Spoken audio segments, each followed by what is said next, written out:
Emotional stress. Remember, physical, chemical, and emotional. Emotional stress response. This is going to initiate that fight or flight. But emotional stress comes in a number of different forms, forms you might not be aware of. Let's look at some of the factors that are emotional stress. What about bereavement, neglect, mental abuse, sexual abuse, childbirth, menopause, financial difficulties, job problems, even a medical diagnosis, bullying, social isolation, relationship troubles, even catastrophic injury? Now we know that Americans, 25% of Americans have a high level of stress. 50% have chronic or moderate stress. Now these are stressors, not just physical, chemical, and emotional, but they're also perceptions of what's happening in the environment. So your perception of an event can be an emotional stressor, not just the event. So look at how you view the world, because this can radically alter your health. The top sources of stress are money, work, and the economy. In fact, the CDC states that 85% of all disease is caused by emotions. Your perception of an event is going to trigger that fight or flight response. So is that going to have a cardiovascular effect? Absolutely. What's it going to do to digestion? In that fight or flight response, blood supply to the gut is decreased. So that blood is funneled to the extremities, to the arms and legs, so you can run away from danger. So massive cardiovascular effect on just your perception of the environment. We're going to cover strokes in depth.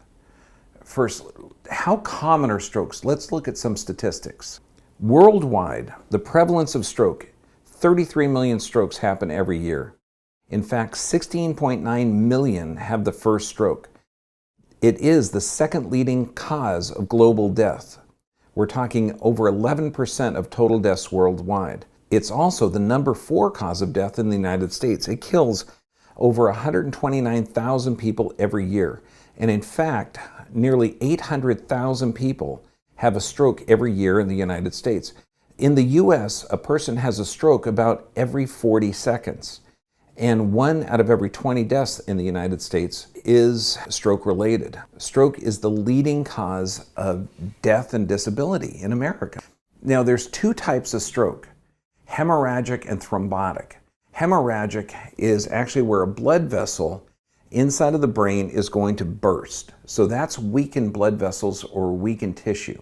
The other is a thrombus, or a blood that's clumping together. And I say clumping where the medical model is going to say clotting. Clotting is a defense mechanism, how the body, if the blood is exposed to air, or if there is a cut, a clot will form as part of a healing process. In the artery, when a thrombus forms, that means the blood cells themselves actually clump together or stick together. So the thrombus stroke is actually a defect in the health of the blood. Now, when we're talking about obtaining optimal health, or reversing disease, there's 3 factors: physical, chemical, and emotional stressor. Now, one of the unusual chemical stressors, is sleep or sleep deprivation. When you're looking at how important sleep is, well, first, we had a sleep problem in America. Duh.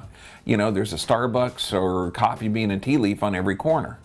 Which kind of makes sense that perhaps somebody needs a stimulant, or a good portion of America needs a stimulant. And when 100% of the patients that come into our office, or when I do a consult, or when I meet people on our cruises or our teaching venues, they're coming up to me with a variety of different diseases. And we're talking dementia, high blood pressure, multiple sclerosis, autoimmune conditions, Lyme disease, Ehlers-Danlos syndrome. We're talking genetic disorders. Everyone is going to have a sleep issue. And I know that seems odd, but I have never seen someone with a chronic illness or chronic disease. And this is what generally happens. I'll say, how is your sleep patterns? Because When you go to sleep, there's a physiology that occurs that your body starts to regenerate tissue. So if you have a chronic illness, chronic disease, or even an acute illness and an acute disease, there's a problem with how the body regenerates itself. So we're talking about breaking down the normal physiologic responses that a body has to environmental stimulus, or how the body responds to a lack of ease or disease. Sleep is a major factor.